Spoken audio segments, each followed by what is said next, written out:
After this chapter, my old boss at Milan, General Director Adriano Galliani, speaks eloquently about how he sees the demarcation of duties.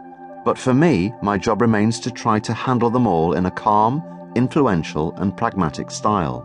Managing up is a reality in all businesses. People ask how I dealt with Silvio Berlusconi at Milan, Roman Abramovich at Chelsea, Florentino Perez at Real Madrid, or Nasser Al-Khelaifi at Paris Saint-Germain. I'll tell you, for me, it's not so important. I don't spend a lot of time with the president.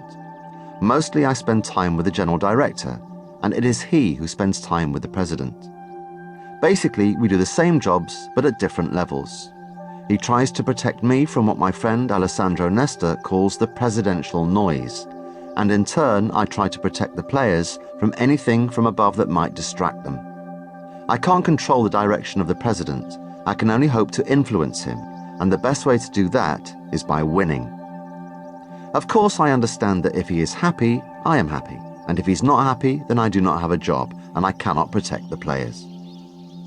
With Berlusconi, I learned very quickly that since he owned AC Milan, my job was to please Berlusconi.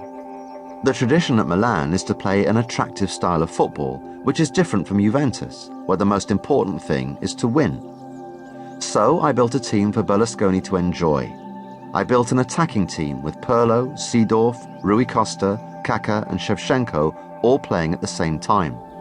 I learned that no system is more important than the club president. If Berlusconi wants to come in the dressing room to tell his jokes, then I have to understand that it is his dressing room.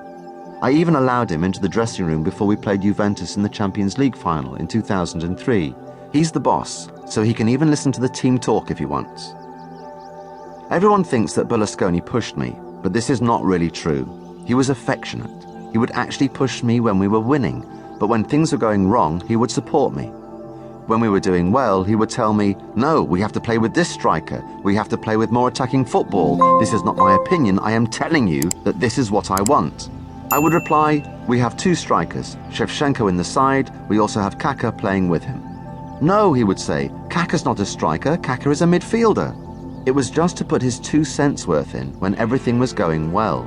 Rumour had it that he tried to pick the team by sending me team sheets before games. This is simply not true. The teams were always my teams. Sometimes, after a game when we had won, he liked to add his opinion and would tell me who and how he would have played, but it was always after the game and after we had won. Ultimately, you could say my role at any club is to keep the president happy. How do I do that?